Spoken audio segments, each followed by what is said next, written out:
বিসমিল্লাহির রহমানির রহিম। প্রিয় সহকর্মীবৃন্দ, আসসালামু আলাইকুম।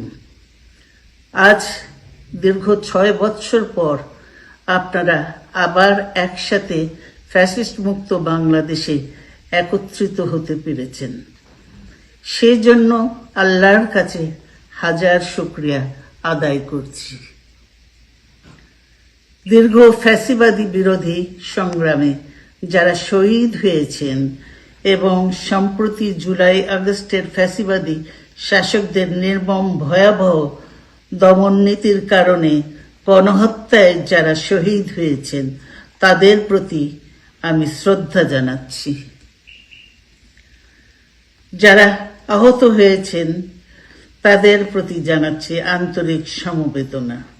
আমি চিকিৎসার কারণে যুক্তরাজ্যে অবস্থান করলেও আমি সব সময় আপনাদের পাশেই আছি।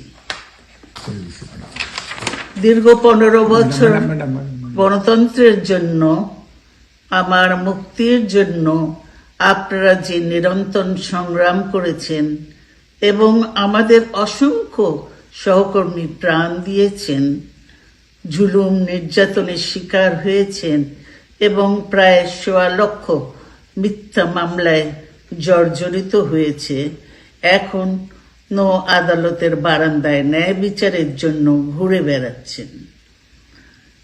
আপনাদের এ ত্যাগ শুধু দল নয়, জাতি চিরকাল স্মরণ রাখবে। দেশ আজ এক সংকটময় সময় অতিক্রম করছে।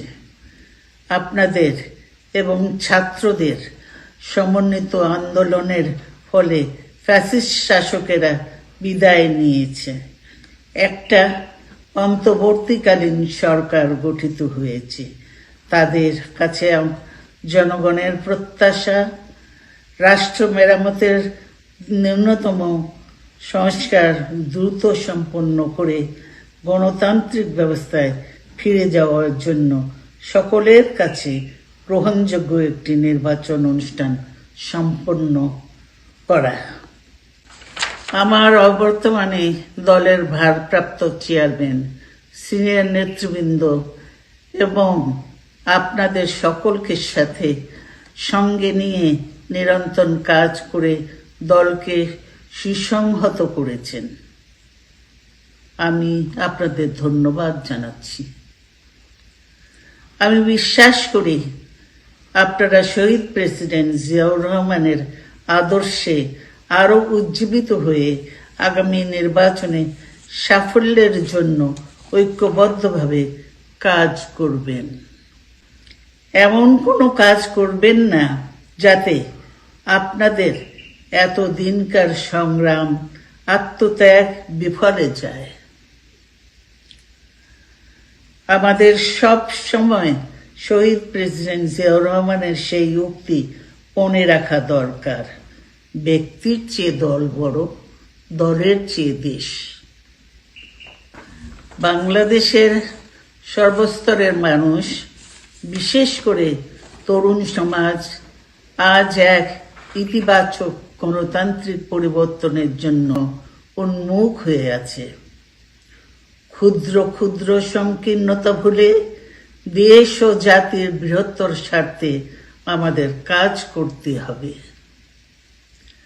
এখনো ফ্যাসিস্টদের দোসররা এবং বাংলাদেশের শত্রুরা গণ অভ্যুত্থানের মাধ্যমে প্রাপ্ত অর্জনকে নস্যাৎ করার জন্য গভীর চক্রান্তে লিপ্ত রয়েছে।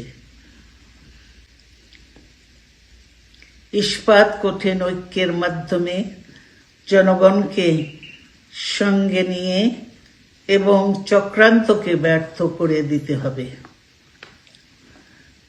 গণতান্ত্রিক বাংলাদেশ বিনির্মাণের জন্য আমাদের সকলকে একযোগে কাজ করতে হবে। আসুন আমরা আগামী দিনগুলোতে শহীদ জিয়াউর রহমানের স্বপ্নের আধুনিক, সমৃদ্ধ ও গণতান্ত্রিক বাংলাদেশ বিনির্মাণের জন্য আমাদের সর্বশক্তি নিয়োগ করি এবং এত ত্যাগের বিনিময়ে প্রাপ্ত এই অর্জনকে সুসংগত এবং ঐক্যকে আরো বেগবান করি। আমি যুক্তরাজ্য থেকে অসুস্থ অবস্থায় আপনাদের আহ্বান জানাতে চাই, আসুন জনগণকে সম্পৃক্ত করে বাংলাদেশ জাতীয়তাবাদী দলকে পূর্বের ন্যায় আন্দোলন, সংগ্রাম ও রাষ্ট্র পরিচালনায় নেতৃত্ব প্রদানে আরো ঐক্যবদ্ধ এবং সুসংগতভাবে গড়ে তুলি। আপনাদের মাধ্যমে ছাত্র, যুবক সহ দেশবাসীর কাছে আহ্বান রাখতে চাই, আসুন প্রতিহিংসা, প্রতিশোধ নয়, পারস্পরিক ভালোবাসা ও ভ্রাতৃত্বের মাধ্যমে আমরা সকলে মিলে আমাদের প্রিয় মাতৃভূমিকে, বাংলাদেশকে সত্যিকার অর্থেই একটি বাসযোগ্য, উন্নত ও গণতান্ত্রিক রাষ্ট্রে পরিণত করি। আল্লাহ হাফেজ। বাংলাদেশ জিন্দাবাদ।